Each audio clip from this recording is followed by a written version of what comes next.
Hey guys, Sandy here. Welcome back to the channel and welcome back to Scraptember. So today's prompt is die cut, punch, or something else. My mind just blanked. I am going to be using my Humper Border Punch. I'm also going to be using the background that I made yesterday, which is this one right here. Super happy with it. Love how it turned out. I got a pile of products, so let's see what I can do. All right, guys, so I've gone ahead and pulled out a bunch of product. Now, go ahead and take a sneak peek at that product because I have pulled it out from the next iteration of the Never Ending Kit.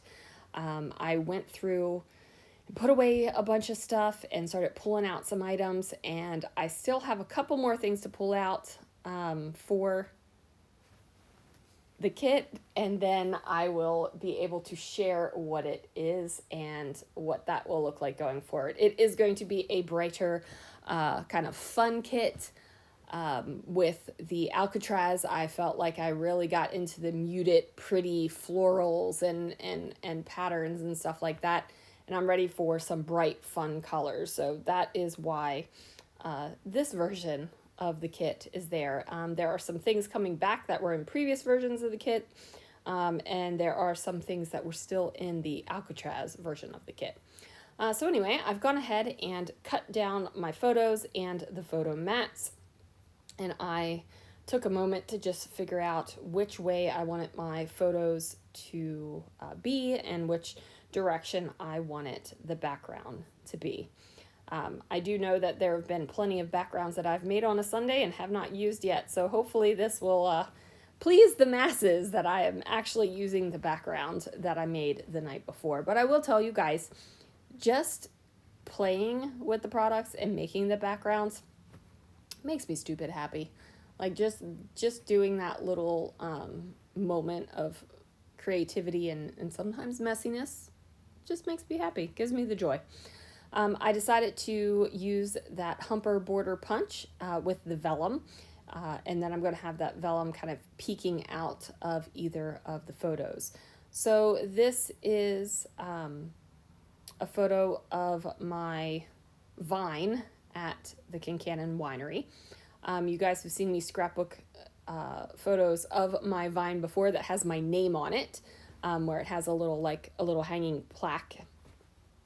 So you've seen that, and this is the actual vine. It is vine number 11.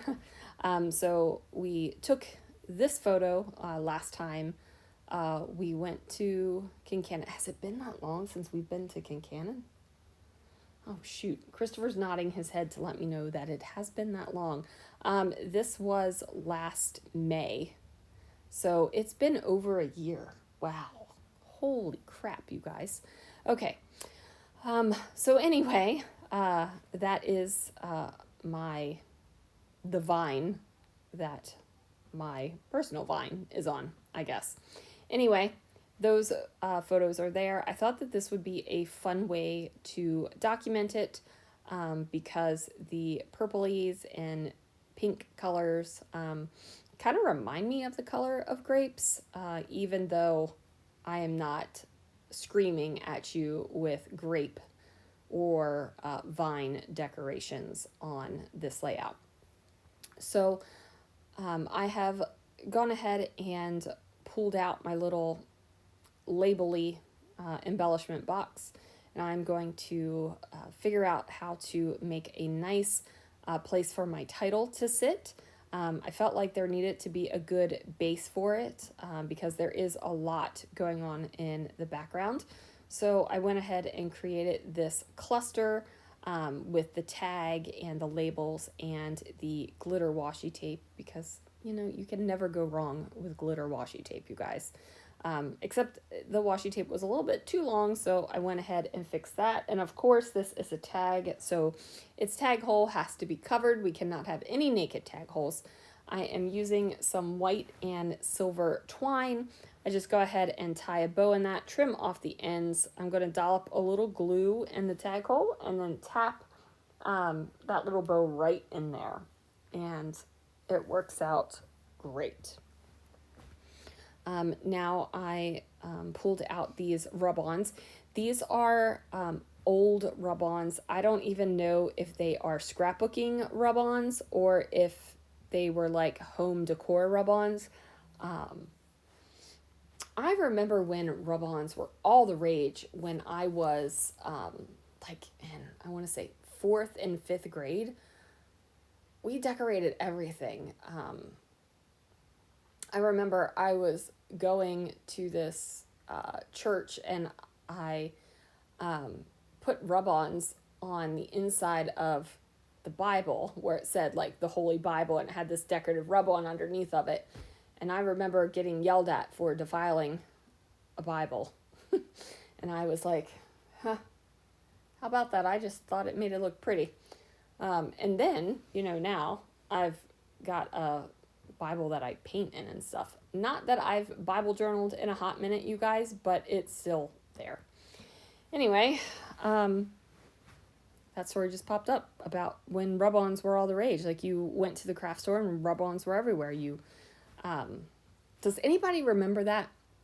It's kind of back when stenciling paint on your walls was really big. And ducks were really big back then. Like it's all the memories kind of just like blur together with things, and I could, pop on after memory, but I won't bore you with that nonsense. Anyway, these rub-ons, like I said, I don't know if they're scrapbooking or home decor, and they are old, super old, but they are working. And I'm just going to have these kind of viney pieces and flowers kind of peek out from underneath of each photo.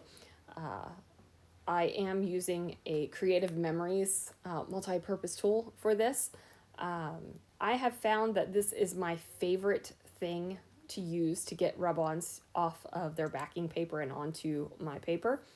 And I have tried like the popsicle stick, the specifically, rub-on tools, and I say that in air quotes, that come with rub-ons, but this has been the best tool for me to use. Actually, this is my older Creative Memories multi-purpose tool. I have 2 of them, and I have used this one so much that the tip on it has now dulled down, but it still works great, right? Like it is the best for rub-ons. So do you still use rub-ons? And if you do use them, what is your favorite tool to use to get them off? I'm very curious. This works for me, but sometimes there's better options out there, and I like to learn the things. I am going to cut apart a couple more of these rub-ons and place them on. I was thinking about really just covering it with rub-ons, just all over, and not having them like strategically poking out from behind the photos and things, but I just decided that would be too much, and I did not want to cover all of the background that I made yesterday. Also, fun fact, these rub-ons do stick to the Velveteen Glaze leaves. There is one down at the bottom that I did a rub-on, a leaf over top of it. I was like, well, if it doesn't stick, it's just one tiny little leaf. It's not a big deal. But, hooray, it sticks. Good stuff going on here, guys. Good stuff. Now, I will tell you that when I saw today's Scraptember prompt, I actually did pull out my pre-cut cut files that I have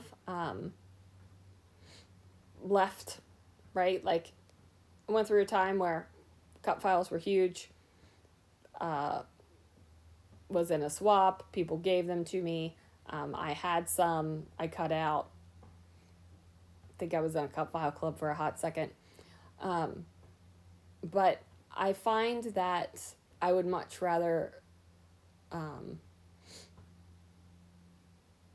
not have such a huge stash of them. So I'm trying to pare it down, get through some of them so that I can actually cut and use the ones that I really want to use. Does that make sense? Hope that makes sense. It makes sense in my head. I've justified it in that way, so it works.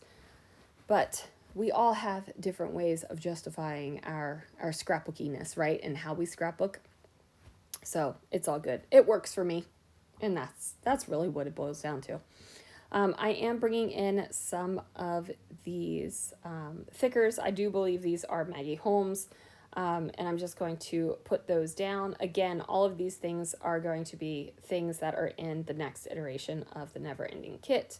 I'm just going to bring in some more little words. I'm going to bring in some hearts, just small, different textured items that can go on the page that are tiny, but they make a big impact, right? So if I took this layout and took off all those little leaves and heart decorations and things that I've put on there, and we looked at the layout side by side, one with and one without, this one would definitely, there would just be that more-ness to it, right? Like more is more most of the time. So it really does make a difference.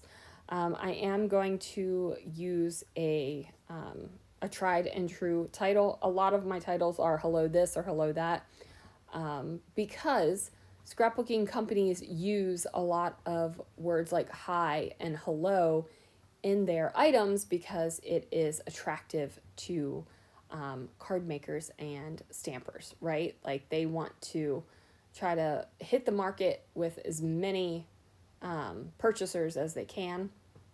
So there is a lot of hi and hello. And I don't mind titles that start off with hello or hi or hey or any of that. It doesn't matter if I've titled something the same thing with a hello on it 17 times. I don't really care, right? Like, it doesn't matter to me. Doesn't even matter if you put a title on, so do whatever the heck you want. But I do have to add a little bit of adhesive because some of these stickers are not very sticky. And I don't know if it's they lost their stickiness or they never had the stickiness to begin with, because sometimes you pull a sticker off of the backer and it's immediately not sticky. And I'm just like, ugh, take me back to the days when I was little and I collected stickers and I had this big, beautiful, gorgeous sticker book that I'm still salty that my mom got rid of. It's been, I don't know how many years. It's, yeah. Yes, thank you, Christopher. He just told me to get over it. But you know what? I haven't gotten over it. So you either get over it or you die with it on your mind. And I will probably die with that sticker book on my mind. So anyway, I am going to go ahead and put some of these pink on pink words onto the photos as well, just to add that little tiny extra bit. I really wanted to figure out a place where to put that purple love arrow, but it didn't make it onto the layout. But anyway, guys, that is going to do it for this layout. Be sure to check out the Scraptember playlist, which I have finally started loading my videos onto because I finally got the playlist to work. Sometimes playlists don't like me on YouTube. Anyway, enough of that rambling. Thanks so much for watching, and I will see you guys again real soon for another video.